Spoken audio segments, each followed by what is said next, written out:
Good morning doctors. સો આજે આપણે બાયોકેમિસ્ટ્રીની અંદર વિટામિન્સ જે ભણતા હતા એમાં આગળ કન્ટિન્યુ કરીશું. બુક આપણી સત્યનારાયણ ચક્રપાની, અને લાસ્ટ ટાઈમ આપણે વિટામિન કે કમ્પ્લીટ કર્યું હતું, અને હવે આવે છે વિટામિન સી, કે જેને કહેવાય છે ascorbic acid. Okay, vitamin C is a water soluble C આપણે આની આગળ જેટલા વિટામિન્સ ભણ્યા એ બધાની અંદર ADEK આવ્યા, બરાબર, અત્યાર સુધી તો એ બધા ફેટ સોલ્યુબલ વિટામિન્સ હતા. હવે આવશે વિટામિન સી અને વિટામિન B12, બી કોમ્પ્લેક્સ, કે જે બંને ગ્રુપ, એટલે બી ગ્રુપ આખું અને વિટામિન સી એ આખા બધા જ એ કેવા છે વોટર સોલ્યુબલ. મેઇનલી વિટામિનના બે પાર્ટ આવી રીતે પડતા હતા, કે ફર્સ્ટ ફેટ સોલ્યુબલ, એની અંદર ADEK, દેટ ઇઝ ADEK, અને હવે આવશે વોટર સોલ્યુબલ, કે જેની અંદર વિટામિન સી અને vitamin B complex, or you can say vitamin બીનું ગ્રુપ આવશે. Okay, so vitamin C is a water soluble versatile vitamin. It plays an important role in human health and disease. Vitamin C has become the most controversial vitamin in recent years.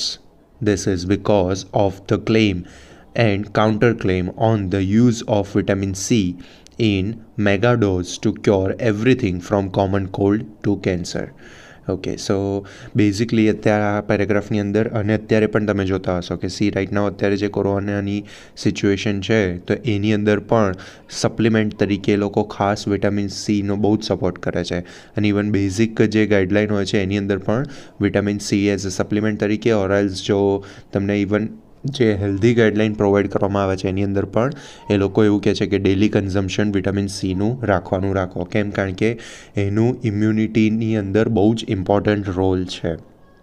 હવે આ તો અત્યારની વાત થઈ, પણ એની પહેલાં પણ બહુ જ બધા એવા ક્લેમ્સ અને કાઉન્ટર ક્લેમ થયેલા છે કે જેની અંદર એ કોમન કોલ્ડથી લઈને કેન્સર પણ મટાડી શકે છે વિટામિન સી, જો એને મેગાડોઝની અંદર આપીએ તો એવા ક્લેમ થયેલા છે એમ. એટલે એ કોન્ટ્રોવર્શિયલ ટૉપિક અત્યારે રહેલો છે. સો અહીંયાથી એક વખત ફરીવાર, vitamin she has become the most controversial vitamin in recent year. This is because of the claim and counterclaim on the use of vitamin C in megadose to cure everything from common cold to cancer.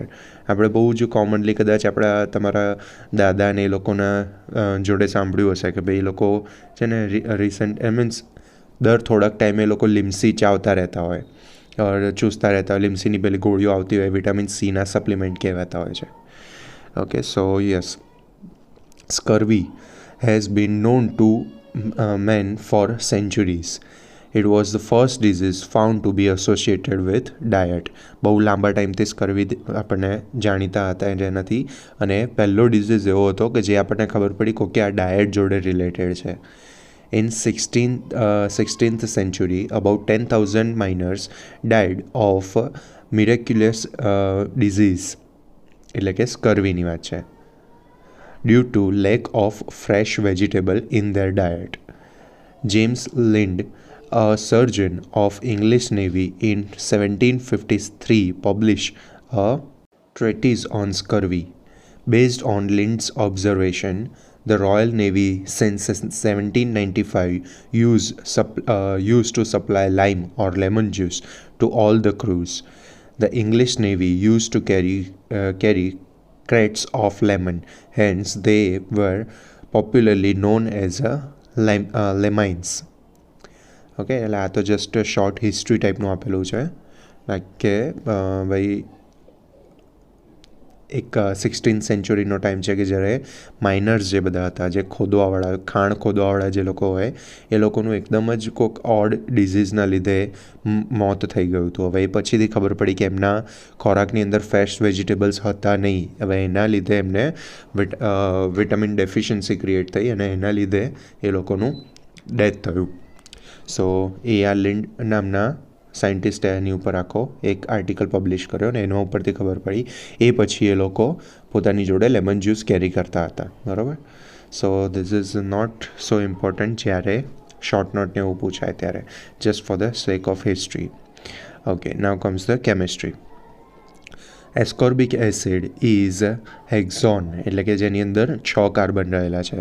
હેક્ઝોન derivative and closely resembles monosaccharides in structure. Figure 7.15 આપણે જોઈએ.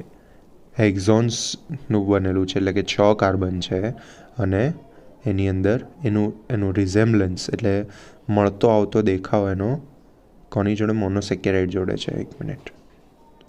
Yes. સો અહીંયા પહેલું જે છે that is ascorbic acid. Okay, સે આનું basic structure બતાવેલું છે. Okay.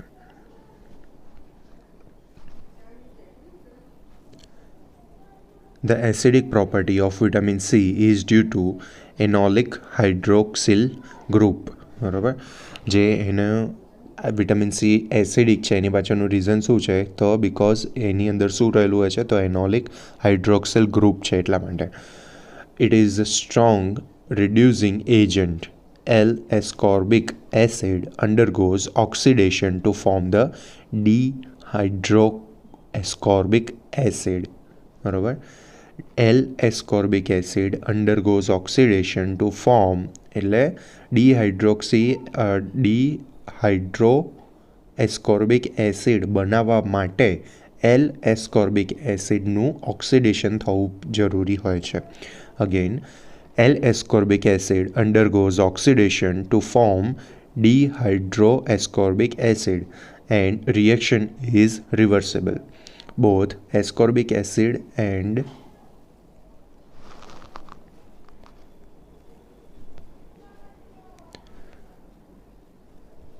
dehydroascorbic acid are biologically active. બંને ફોર્મ એના એક્ટિવ ફોર્મ છે biologically.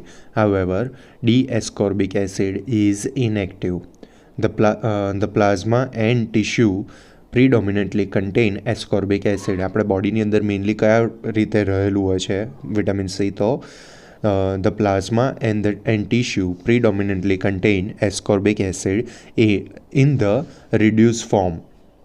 The ratio of ascorbic acid to dehydroascorbic acid is in many tissue is 15:1. એટલે 15 જેટલા એસ્કોર્બિક એસિડ હોય તો એની સામે 1 જેટલું dehydroascorbic એસિડ જોવા મળતું હોય છે. ટિશ્યુઝની અંદરની વાત છે. On hydration, dehydroascorbic acid is irreversibly converted to 2,3-diketogulonic acid which is inactive. Okay, એટલે શું કહે છે કે ઓન હાઇડ્રેશન જ્યારે dehydroascorbic એસિડનું હાઇડ્રેશન થાય છે તો એ શેમાં કન્વર્ટ થઈ જાય છે? It convert to 2,3-diketogulonic acid which is inactive. Hydration reaction is almost spontaneous. એની જાતે જ થઈ જતી હોય છે almost in alkaline or neutral situation. It is for the reason that oxidation of vitamin C is regarded as biological inactivation.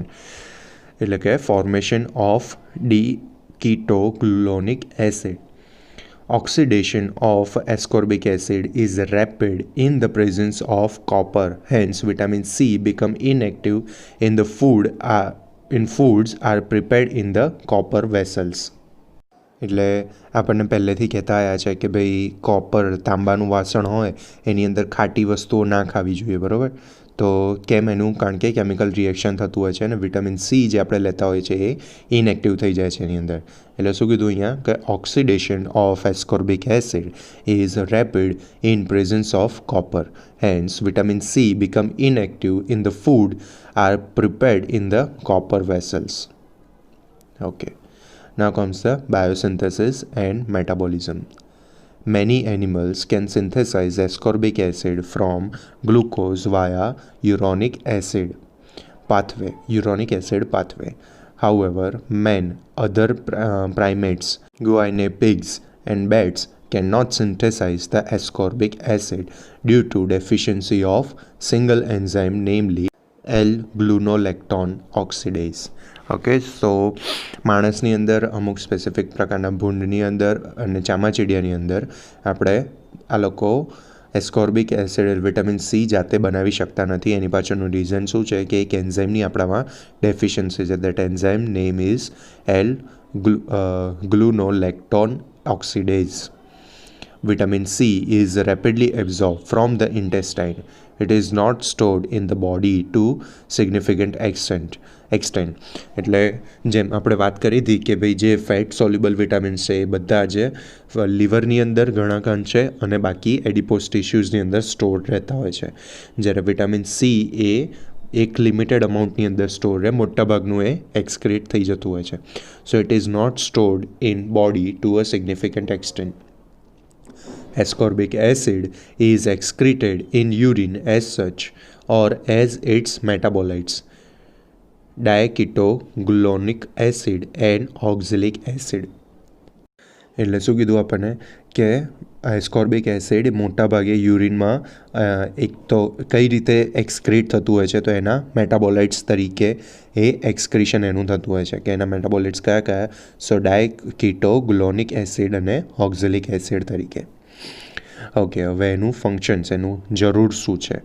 જો જ્યારે પણ vitamin C પૂછાય ત્યારે આ તો બેઝિક એટલે કમ્પલસરી એના ફંક્શન્સ તો લખવાના આવશે જ. Most of the short note પૂછાય તો પણ અને લોંગ ક્વેશ્ચન હોય તો પણ. Most of the functions of vitamin C are related to its property to undergo reversible oxidation reduction, that is interconversion of ascorbic acid and dehydroascorbic acid. Okay, એટલે જેટલા બી એના વિટામિન સીના ફંક્શન્સ છે એ બધા જ related કોના જોડે છે? તો its property to undergo reversible oxidation reduction. એ જોઈએ કયા કયા છે.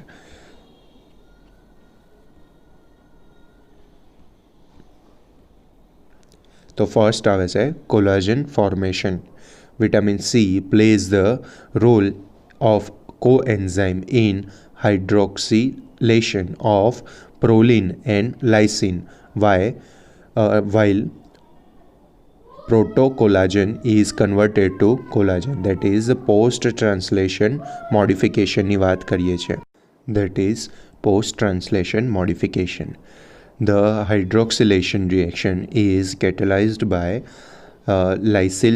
lysyl hydroxylase, જે લાઇસિન માટે યુઝ થાય છે, અને prolyl hydroxylase for proline. This reaction is dependent on vitamin C, molecular oxygen and alpha ketoglutarate. Yes. તો આની અંદર આપણને શું કહે છે? આપણા બોડીની લાઈક સેલની બહાર રહેલું જે કોલાજન મેઇન વસ્તુ છે, એટલે વિચ ઇઝ આપણે કહી શકીએ એક ટાઈપનું પ્રોટીન જ છે કે જે બહુ જ એક ફૂલ કમ્પ્લીટ પ્રોટીન ટોટલ. તો એનું ફોર્મેશન થવા માટેનું મેઇન જવાબદાર કારણ એમાં પણ વિટામિન સી પોતાનો રોલ પ્લે હોય છે. તો એમાં શું છે? તો vitamin C plays the role of a coenzyme in hydroxylation of proline and lysine, while protocollagen is converted to collagen. એટલે એક ટાઈપનું કોએન્ઝાઇમ તરીકેનું વર્ક કરે છે કે જે કોલાજનની ફોર્મેશનની પ્રોસેસની અંદર. તો જે પ્રોટોકોલાજન કન્વર્ટ થઈને કોલાજન બને છે એવી કન્ડિશનની અંદર એ કોએન્ઝાઇમ તરીકેનું વર્ક કરે છે.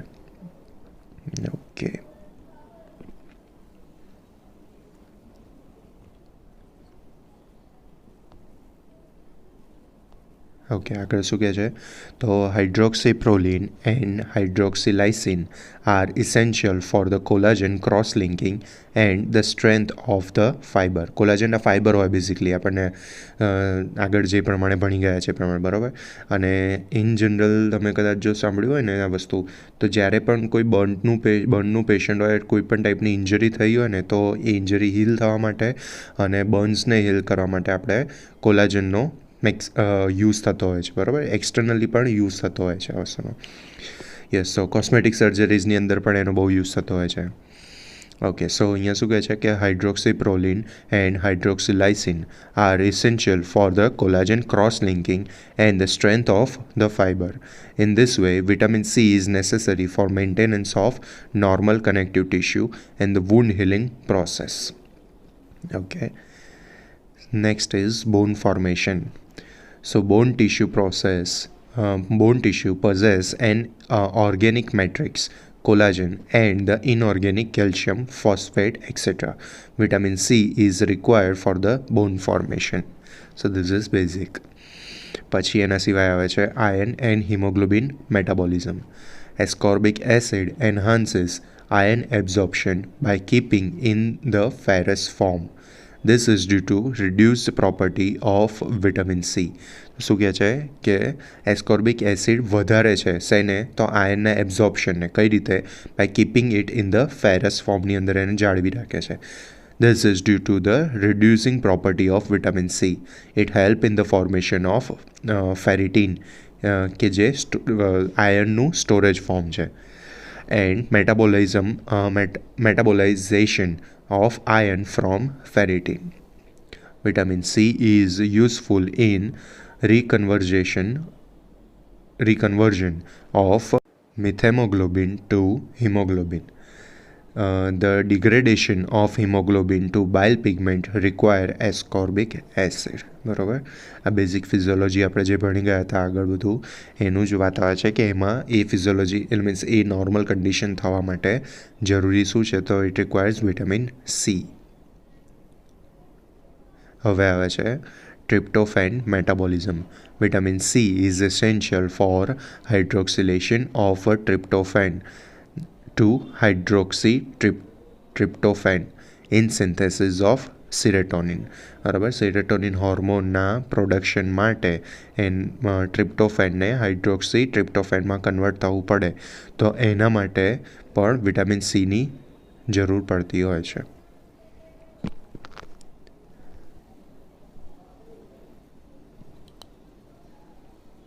So fifth આવે છે tyrosine metabolism. Ascorbic acid is required for oxidation of p-hydroxyphenylpyruvate to homogentic acid in tyrosine metabolism. Tyrosine metabolism માં પણ ઇમ્પોર્ટન્ટ છે. જ્યારે એક્ઝામ રિલેટેડ લખવાની વાત આવે ને એમાં આટલું કદાચ ના પણ યાદ રહે પણ ખાલી એટલું તમે આટલું ટાઇટલ લખો ને કે ટાયરોસિન મેટાબોલિઝમની અંદર પણ વિટામિન સીનું ઇમ્પોર્ટન્ટ છે તો પણ ઇનફ રહેશે. એટલે યાદ ટ્રાય તો કરવાનું જ કે યાદ રાખવાનું જ છે બટ વાત છે કે ના યાદ રહે તો just tyrosine it help in the tyrosine metabolism also એવું પણ લખીને આવો તો એટલીસ્ટ તમારો એક પોઈન્ટ તો કાઉન્ટ થાય. Next is a folic acid metabolism. The active form of the vitamin folic acid is tetrahydrofolate, જેને FH4 પણ કહે છે. Vitamin C is needed for the formation of tetrahydrofluorate. Further, in association with the FH4, ascorbic acid is involved in maturation of erythrocytes. Okay, so folic acid metabolism અને એરિથ્રોસાઇટના maturation માટે એનું vitamin સીનું important છે. Again the active form of vitamin folic acid is tetrahydrofluorate. હવે એને માટે vitamin C is needed for formation of tetrahydrofluorate and further in association with the tetrahydrofluorate ascorbic acid is involved in the maturation of erythrocyte. એટલે બંને જગ્યાએ help કરે છે. Next is a peptide hormone synthesis. Many peptide hormones contain carboxyl terminal amide which is derived from terminal glycine. Hydroxylation is of a glycine is carried out by peptidyl glycine hydroxylase which required vitamin C. સો શું વાત કરે છે mostly બધા જેટલા પણ hormone છે બધા peptide hormones જ છે બરાબર. સો એ પેપ્ટાઇડ હોર્મોનના સિન્થેસિસ માટે પણ વિટામિન સી જવાબદાર છે. કઈ રીતે અગેન આપણે એકવાર જોઈએ છે. Many peptide hormones contain carboxyl terminal amide which is derived from the terminal glycine. Hydroxylation of glycine is carried out by peptidoglycine હાઇડ્રોક્સિલેઝ કે જેના માટે વિટામિન સીની રિક્વાયરમેન્ટ હોય છે. જો યાદ રહે તો ઠીક છે, બાકી ડાયરેક્ટ એટલું પણ લખી શકો કે for the synthesis of peptide hormones vitamin C is also necessary or required. Synthesis of corticosteroid hormones. બરાબર, હવે આપણે અત્યારે ઉપર વાત કરી એ પેપ્ટાઇડ હોર્મોન્સની વાત કરી, હવે આવે છે કોર્ટિકોસ્ટીરોઇડ હોર્મોન માટે પણ એટલા જ જરૂરી છે. સો adrenal gland possesses high level of ascorbic acid, particularly in period of stress. It is believed that vitamin C is necessary for the hydroxylation reaction in the synthesis of corticosteroid hormones. Okay, simple લેંગ્વેજમાં આપણે એવું જ કહે છે કે ભાઈ adrenal ગ્લેન્ડની અંદર ascorbic acid ઘણા વધારે પ્રમાણમાં રહેલું હોય છે અને એડ્રિનલ ગ્લેન્ડની અંદરથી જ કોર્ટિકોસ્ટીરોઇડ હોર્મોન પણ રિલીઝ થતા હોય છે. So particularly in the periods of stress વખતે આપણા કોર્ટિકોસ્ટીરોઇડ્સ હોર્મોન્સ રિલીઝ થતા હોય છે, જેમ કે કોર્ટિઝોલ. હવે એના માટે પણ વિટામિન સીનું એટલી જ રિક્વાયર હોય છે. બીજું આવે છે સ્પેરિંગ એક્શન ઓફ અધર વિટામિન. તો ascorbic acid is a strong antioxidant. It spares vitamin A, vitamin E and some B complex vitamin from oxidation. બચાવે છે, સ્પેર એટલે બચાવીને અલગ રાખવા. તો આ બધાનું ઓક્સિડેશન થતું બચાવે છે, રોકે છે. So ascorbic acid is a strong antioxidant.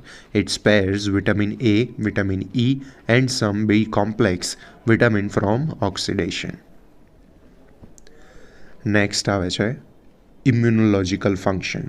Vitamin C enhances the synthesis of immunoglobulin એટલે કે antibodies and increases the phagocytic action of leukocytes. Okay, leukocytes એ શું છે? Type of WBCs. WBCs શું છે? It is white blood cell કે જેને આપણા રક્ષક સેલ્સ પણ કહેવામાં આવે છે, જે આપણા બોડીના યુ કેન સે આર્મી છે આપણી. તો એમની પ્રોસેસ પણ વધારી દે છે, ફેગોસાઇટિક એક્શન એનું વધારી દે છે. સો બેઝિકલી શું થયું કહેવાય કે આપણી ઇમ્યુન સિસ્ટમને સ્ટ્રેન્થન કરવા માટે પણ વિટામિન સીનું ઇમ્પોર્ટન્ટ છે. So again vitamin C enhances the synthesis of immunoglobulins and increase the phagocytic action of leucocytes. હવે આવે છે preventive action of cataract. Vitamin C reduce the risk of cataract formation. Cataract એટલે આંખની અંદર જે મોતિયો આવતો હોય છે એની વાત કરે છે. ઓકે, સો એને પણ પ્રિવેન્ટ કરે છે. સો 12th, preventive action on chronic diseases. As a antioxidant vitamin C reduce the risk of cancer, cataract and coronary heart disease. આ બધા જ ડિઝીઝના અને બીજા ઘણા બધા આમાં અંદર લખેલું નથી, બટ બીજા ઘણા જ બધા ક્રોનિક ડિઝીઝના પ્રિવેન્શન તરીકે વિટામિન સી બહુ જ ઇમ્પોર્ટન્ટ ગણવામાં આવે છે. સો અહીંયા આગળ એક ક્વેશ્ચન એવો આવે કે તો એનો મતલબ એવો થયો કે આપણે રેગ્યુલર બેઝિસ પર લિમ્સી લેવી જોઈએ. સો થોડુંક કરેક્શન કે રેગ્યુલર બેઝિસ પર લિમ્સી લેવી જરૂરી નથી, પણ રેગ્યુલર બેઝિસ પર વિટામિન સી લેવું જરૂરી છે. સો બેઝિકલી બંનેમાં શું ડિફરન્ટ? સી, કોઈ પણ સપ્લિમેન્ટ એ બધા જ માર્કેટની અંદર જેટલા પણ અવેલેબલ છે 99% બધા જ સપ્લિમેન્ટ સિન્થેટિક સપ્લિમેન્ટ હોય છે. એટલે એનું મોલિક્યુલર સ્ટ્રક્ચર એ ઓરિજિનલ જે વિટામિન છે એને મળતું આવતું હોય છે, બટ એક્ઝેક્ટ સેમ હોતું નથી. એટલે કે એ બધું જ શેમાંથી એક ટાઈપનું એ કેમિકલી જ પ્રોડ્યુસ કરેલું હોય છે. અને જ્યારે તમે નેચરની અંદરથી જ્યારે વિટામિન સી લો છો તો એની ઇફેક્ટ બોડી ઉપર અલગ પ્રકારે થતી હોય છે, which is very much beneficial. અને જ્યારે આવી રીતે સિન્થેટિક લેતા હોય છે ત્યારે નો ડાઉટ જે ડેફિશિયન્સી હોય છે એટલું આપણને ફાયદો થતો હોય છે, પણ જ્યારે એ વધારાનું જે પણ હશે એને બોડીને પોતાની જાતમાંથી ફિલ્ટર આઉટ પણ કરવું પડશે. સો એ કિડની ઉપર પણ વધારાનો લોડ પડતો હોય છે. સો અનલેસ એન્ડ અન્ટિલ તમે નથી જ પૂરું પાડી શકતા ડાયટમાંથી તમારું એ વસ્તુ, તો તમે લિમ્સીની ગોળીઓ ઓર યુ કેન સે જે સિન્થેટિક સપ્લિમેન્ટ છે એ બાજુ જાઓ તો ઇટ્સ ઓકે, બટ એની પણ એક સર્ટેન લિમિટ હોય કે ડેફિશિયન્સી સફિશિયન્ટ પૂરી થાય ત્યાં સુધી, પણ પછી એની ઉપર જીવવું એ ના હોવું જોઈએ. ઓકે, સો રોજ એક ગ્લાસ લીંબુ શરબત પીવો વધારે better without sugar rather than taking a Limcee a day. Okay, so yes, અહીંયા એના ફંક્શન્સ પૂરા થાય છે. એક વખત આપણે ટાઇટલ્સ ફંક્શન્સને બધા જોઈ લઈએ. So first is for collagen formation, second હતું બોન ફોર્મેશનમાં હેલ્પ કરે, આયર્ન એન્ડ હિમોગ્લોબિન મેટાબોલિઝમની અંદર, ફોર્થ ટ્રિપ્ટોફેન મેટાબોલિઝમની અંદર, fifth tyrosine metabolism, sixth folic acid metabolism, seven peptide hormone synthesis, 8 synthesis of corticosteroid hormone, 9 sparing the action of other vitamins, 10 immunological ફંક્શનમાં immunity increase કરતું હતું, લ્યુકોસાઇટની ફેગોસાઇટિક action વધારતું હતું, 11 preventive action on cataract અને preventive action on other chronic diseases. Okay, હવે એનો recommended dietary અલાવન્સ આવે છે. So about 60 to 70 milligram of vitamin C intake per day will meet the adult requirement. Additional intake are recommended for women during the pregnancy and lactation, that is up to 20 to 40% વધારે લેવાની વાત છે. Okay, હવે આપણે એક વસ્તુ ભરો. Vitamin C level in lemon. According to Lemon contains 77 milligram of vitamin C per 100 grams. Okay, હવે આપણે 100 ગ્રામ્સ તો નથી પણ આપણે એક જ જોવું છે. બરાબર, એક જ મિનિટ.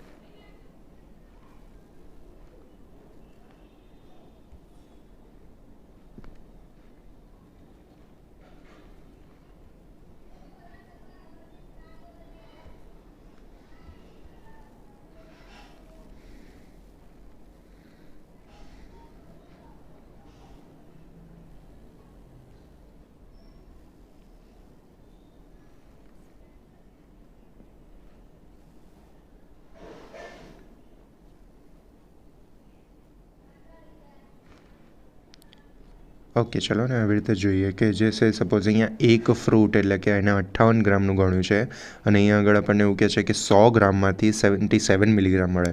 તેનો મતલબ શું થયો કે એક લીંબુની અંદરથી આપણને કેટલું મળે? 77નું અડધું. ઓકે, સો ઓલમોસ્ટ 38ની આસપાસ મે બી કે 38 ઓર 36ની આસપાસ આપણે જો જોવા જઈએ તો એટલું એક લીંબુની અંદરથી આપણને મળી શકે છે. એક લીંબુનું શરબત આપણે પી જઈએ તો, બરાબર. સો ઓલમોસ્ટ અડધી તમારી વિટામિન સીની રિક્વાયરમેન્ટ તો ત્યાં આગળ જ ફિનિશ થઈ જાય છે.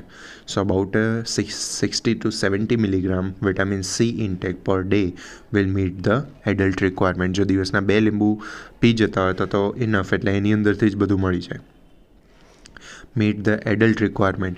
Additional intake are recommended for women during pregnancy and lactation. હવે એના ડાયટરી રિસોર્સિસ કયા કયા છે? So dietary sources: citrus fruits, gooseberry એટલે કે આમળા તો બહુ જ એટલે એકદમ હાઈલી રિકમેન્ડેડ એમ, ગ્વાવા, ગ્રીન વેજીટેબલ્સ જેની અંદર કેબેજ અને સ્પિનેચ, પાલકની વાત છે, tomatoes, potatoes particularly skin, okay, પોટેટોઝની સ્કિનની વાત છે particular, are rich in the ascorbic acid. હવે આપણને એમ તો પોટેટોઝની સ્કિન ક્યાંથી ખાવાના હતા આપણે, પણ તમે જોયું હોય ને તો ઘણા જ બધા લગ્નની અંદર ઓર આપણે જોયું તો અમુક જે નાના ફંક્શન્સ થતા હોય છે ને તો એવાની અંદર એ લોકો આવા બટાકાની છોલ્યા વગરનું છાલવાળું પણ શાક બનાવતા હોય છે. મારું પર્સનલ ફેવરેટ છે, મને તો બહુ જ ભાવે છે. ઓકે, સો પર્ટિક્યુલરલી સ્કિનની અંદર તો એની અંદર પણ વિટામિન સી આપણને સારી રીતે વધારે માત્રામાં જોવા મળે, એસ્કોર્બિક એસિડ. યસ, તો citrus fruits like gooseberry, guava, green vegetables કે જેની અંદર પર્ટિક્યુલરલી કેબેજ અને spinach, tomatoes, potatoes are rich in ascorbic acid. High content of vitamin C is found in adrenal gland and gonads. Milk is a poor source of ascorbic acid, which is obvious. આપણે દૂધ અને ખાટું કશું ભેગું નથી કરતા, બરાબર. દૂધની અંદર વિટામિન સી હોતું નથી. Okay, so now comes the deficiency symptoms. The deficiency of ascorbic acid result in scurvy. આપણે સૌથી પહેલાં જ જોઈ લીધું બરાબર. એટલા માટે જ વિટામિન સીને એન્ટી સ્કર્વી વિટામિન પણ કહેવામાં આવે છે. અને સ્કર્વી હિસ્ટ્રીમાં આપણે શું જોયું કે સ્કર્વી એ પહેલો એવો રોગ છે કે જે ડાયટના રિલેટેડ ઇમ્પ્રોપર ડાયટના લીધે થાય છે. એ શોધાયું હતું 16th સેન્ચુરીની અંદર, જે આપણે વાત કરી ને પેલા જે ખાણ ખોદવાવાળા માઇનર્સ હતા, એકદમથી એમનું મિસલેનિયસ ડેથ થયું હતું મિસલેનિયસ રીઝનના લીધે. સો yes, the deficiency of ascorbic acid result in scurvy. This disease is characterized by spongy and sore gums, loose teeth, anemia, swollen joint, fragile blood vessels, decreased immunocompetence, delay wound healing, sluggish hormonal function of adrenal cortex and gonads, hemorrhage, osteoporosis et cetera. હવે જો આમાં કશું જ ગોખવા જેવું નથી. જો એના functions યાદ રહ્યા હશે ને તો એ બધા જ ફંક્શન્સનું આપણે એવું વિચારી લેવાનું કે એ બધા જ ફંક્શન નથી થતા તો બોડીની અંદર કયા કયા પ્રોબ્લેમ થઈ શકે. તો એ બધા જ આપણે રિપીટ કરીએ છીએ. This disease is characterize by spongy and sore gums, loose teeth, anaemia, swollen joint, fragile blood vessels, decreased immunocompetence, delayed wound healing, sluggish hormonal functions of adrenal cortex and gonads, hemorrhages, osteoporosis, sour gums and loose teeth કોલાજનની કમીના લીધે થઈ શકે છે. Anaemia, કેમ આપણે વાત કરી હતી, આયનને સંગ્રહ કરી રાખે છે બરાબર, એનું સ્ટોરેજ ફોર્મમાં એને જાળવી રાખે છે. સ્વોલન joints again related to collagen, fragile blood vessel again related to collagen, decreased immunocompetence. આપણે આગળ વાત કરીએ કે વિટામિન સીનું કામ શું છે કે એ ઇમ્યુનોલોજિકલ આપણે સ્ટ્રેન્થ આપણી વધારે છે, ઇમ્યુનિટી ઇન્ક્રીઝ કરે છે. તો અહીંયા શું કીધું, ડિક્રીઝ ઇમ્યુનોકોમ્પિટન્સ. અને delayed wound healing again related to collagen formation. Sluggish hormonal functions of adrenal cortex, hormone secretion, corticosteroid hormone produce કરવા માટે અને પેપ્ટાઇડ હોર્મોનના રિલીઝ માટે પણ જવાબદાર શું છે. સો વિટામિન સી એમાં હેલ્પ કરે છે. જો એ નહીં હોય તો sluggish hormonal functions of adrenal cortex and gonads. Haemorrhage થવાના ચાન્સીસ છે. હેમરેજ કેમ? કારણ કે વુન્ડ હિલિંગ ના થાય. અને વુન્ડ તો ચલો સાઈડમાં મૂકો, બટ એના સિવાય જે કોલાજન ફાઇબર પ્રોપર રીતે ફોર્મ ના થતા હોય તો પણ અલગ અલગ આર્ટરીઝ વેસલ્સની અંદર લીકેજ થાય, that will lead to haemorrhages. Osteoporosis, આપણે શું વાત કરી હતી, બોનના ફોર્મેશન માટે પણ વિટામિન સી એટલું જ રિક્વાયર્ડ છે. Osteoporosis, etc. Most of these symptoms are related to impairment in the synthesis of collagen. Okay, આપણે જે આગળ વાત કરીએ, એન્ડ અથવા તો or the antioxidant property of vitamin C.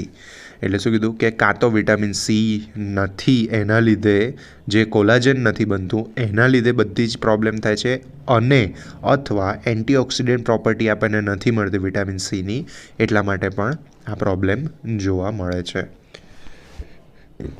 સો આ વસ્તુ ખાસ ઇન્વોલ્વ થવી જોઈએ. સી વિટામિન સીની છે સપોઝ શોર્ટ નોટ પૂછાય છે. ઓકે, ચલો આપણે પતાવી દઈએ, પછી એક વખત ઉપર છેલ્લું જોઈ લઈએ છું. યસ, તો megadose of vitamin C and its controversy. Linus Pauling first advocated the consumption of megadose of ascorbic acid even up to 80 grams per day, that is 300 times a daily requirement. 60 થી 70 milligram જેટલી requirement હતી ને આપણે એવું કીધું 18 ગ્રામ per day જેટલું લઈ શકો. શેના માટે? Two prevent and cure the common cold. He is remembered as the scientist who suggests keep vitamin C in a gunny bag and eat in grams. એટલે એમને એ રીતે યાદ રાખવામાં, this is not important to remember, okay? This generate a lot of controversy worldwide. It is now clear that the megadose of vitamin C does not prevent the common cold, but the duration of common cold and the severity of the symptoms are reduced. એટલે એવું કીધું cure નથી કરતું common cold, પણ એની severity ઘટાડે છે, અને જે ડ્યુરેશન છે કે કેટલો ટાઈમે સફર થવાનું છે માણસ એ ઘટાડી દે છે. It is believed that the ascorbic acid promotes the leucocyte function એ આપણે આગળ ફંક્શન્સમાં પણ જોઈ ગયા. નાવ કમ્સ ધ મેગાડોઝ એટલે કે 1 to 4 gram a day of vitamin are still continue in the common cold, wound healing, trauma, etc. And antioxidant ascorbic acid certainly provides some health benefit. જે હજી પણ યુઝ થાય છે એ રીતની વાત કરી, બરાબર, કે અત્યારે પણ તમે કોમન કોલ્ડ હોય, વુન્ડ હીલિંગ માટે અને કોઈ જાતના ટ્રોમા થયું હોય તો આપણને વિટામિન સીને સપ્લિમેન્ટ્સ આપતા હોય છે. એનો ડોઝ કેટલો હોય છે? 1 to 4 ગ્રામ a day જેટલો હોય છે. કેમ? કારણ કે એની સર્ટેન હેલ્થ બેનિફિટ છે એ આપણે જાણીએ છીએ. Ascorbic acid as such has not been found to be toxic. એની કોઈ ટોક્સિક ઇફેક્ટ આપણને હજી સુધી જોવા મળી નથી. But dehydroascorbic acid is toxic. એનું જે બીજું ફોર્મ છે દેટ ઇઝ ઓક્સિડાઇઝ ફ્રોમ, એટલે એસ્કોર્બિક એસિડને ઓક્સિડાઇઝ થવાથી જે બને છે that is dehydroxyascorbic acid is a toxic. Further, oxalate is a major metabolites of vitamin C. Oxalate has been implicated in the formation of kidney stone. However, there are controversial reports on a megadose of vitamin C leading to the urinary stone. Okay, એટલે એનું હજી confirmation આપણને મળ્યું નથી. Okay, સો આપણે એક વખત છે ને વિટામિન સીનું એ જોઈ લઈએ કે જો શોર્ટ નોટ જેવું પૂછાય તો શું ઇન્ક્લુડ થવું જોઈએ. સો બેઝિક આપણને ફર્સ્ટ પેરેગ્રાફની અંદર જે ઇન્ટ્રોડક્શન આવ્યું એ આવવું જોઈએ. કેમિસ્ટ્રીની અંદર મોનોસેકેરાઇડ જેવું લાગે છે અને હેક્ઝોન્સ રહેલા છે, એટલે 6 કાર્બનવાળું ગ્રુપ છે એ પણ ઇન્વોલ્વ થવું જોઈએ. અને કયા ફોર્મની અંદર સ્ટોર થાય છે બોડીની અંદર એનું બેઝિક અમુક આવવું જોઈએ. બાયોસિન્થેસિસની અંદર એટલું એનું ઇમ્પોર્ટન્ટ નથી, બટ બાયોકેમિકલ ફંક્શન્સ બધા ખાસ ઇન્વોલ્વ થવા જોઈએ. બધા જ યાદ રાખવાના ટ્રાય કરજો અને એની અંદરનું થોડું ડિસ્ક્રિપ્શન પણ મેક્સિમમ જેટલું બને એટલું લખવાનો ટ્રાય કરવાનો. રિકમેન્ડેડ ડેઇલી ડોઝ તો ખાસ લખવાનો, એના સિવાય ચાલશે જ નહીં. અને વુમનની અંદર ડ્યુરિંગ પ્રેગ્નન્સી અને લેક્ટેશન વખતે એની રિક્વાયરમેન્ટ 20-40% જેટલી વધારે હોય છે. ડાયટરી સોર્સિસ ખાસ લખવાના, એ પણ બહુ જ ઇમ્પોર્ટન્ટ છે. ડેફિશિયન્સી સિમ્ટમ્સ લખવું એકદમ ઇઝી થઈ જશે જો તમને ફંક્શન્સ આવડતા હશે. મેગાડોઝની અંદર આટલી આખી મોટી વાર્તા લખવાની જરૂર નથી, બટ એવું કોન્ટ્રોવર્સી ચાલી રહી છે કે જો મેગાડોઝની અંદર એને લેવામાં આવે તો એ આટલી વસ્તુઓ ક્યોર કરી શકે છે, લાઈક અ કોમન કોલ્ડ, વુન્ડ હીલિંગ અને ટ્રોમા. હવે જે મેગાડોઝની અંદર જે લિનસ પોલિંગે જે કીધું હતું કે 18 ગ્રામ પર ડે જેટલું લેવું જોઈએ, એ તો કોન્ટ્રોવર્શિયલ છે, બટ સ્ટીલ અત્યારે 1 થી 4 ગ્રામ પર ડે જેટલું તો વિટામિન સી આપણે મેગાડોઝની અંદર યુઝ કરીએ જ છીએ. ઓકે, સો અહીંયા વિટામિન સી કમ્પ્લીટ થાય છે અને આ લેક્ચરમાં આપણે આટલા સુધી રાખીએ છીએ. કંઈ ક્વેશ્ચન હોય તો please write me in the comment section below. Till then, good bye.